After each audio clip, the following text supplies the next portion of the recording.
Had this beautiful 2017 Chevy SS, bright red. Drove it everywhere, lived downtown Indianapolis. Street parked it for like 2.5 years. Nobody ever bothered, nothing ever happened. Got a little dirty because it's a street. One night, took the car, went to a concert across downtown from me with my friends. Had to work the next day, so responsible Dan ended up going home that night at a decent time.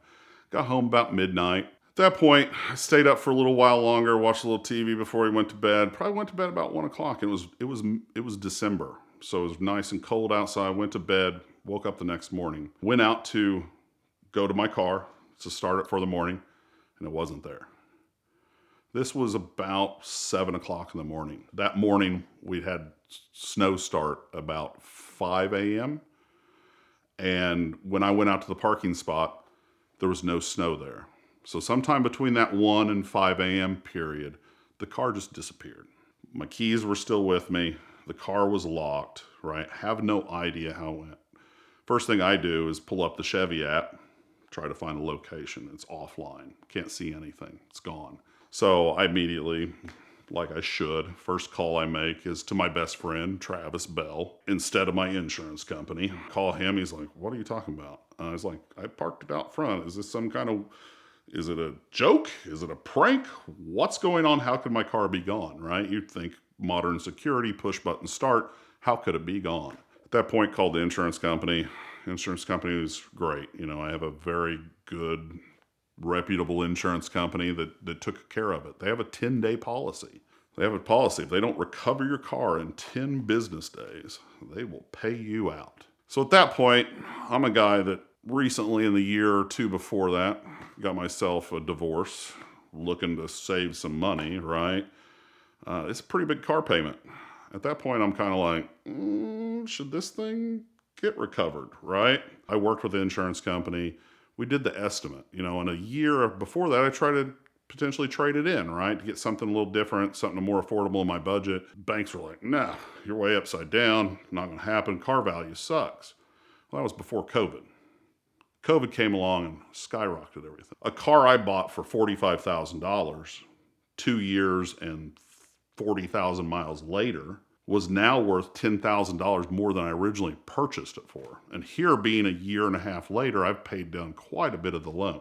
So I walk away with a paid off loan within 10 days and a large sum of money, right? We went out, bought a Jeep. The Jeep was great.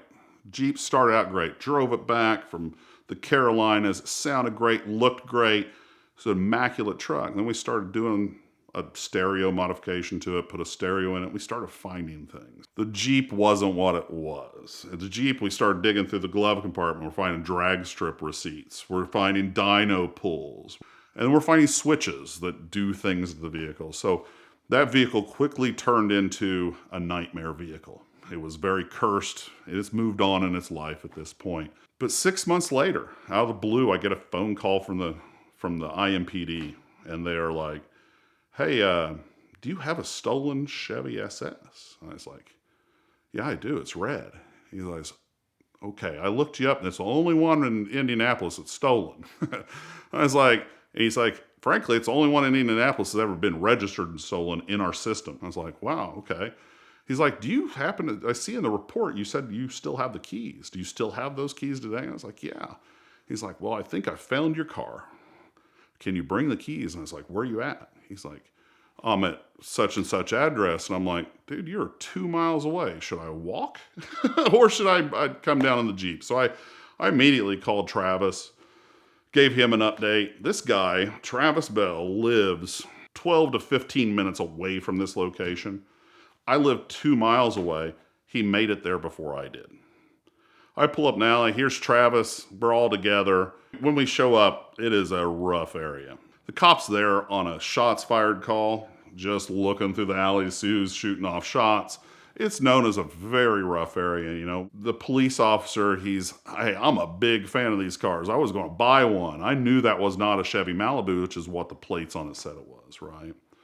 So those plates come back to this Malibu. They'd already done the VIN swap, very poorly done.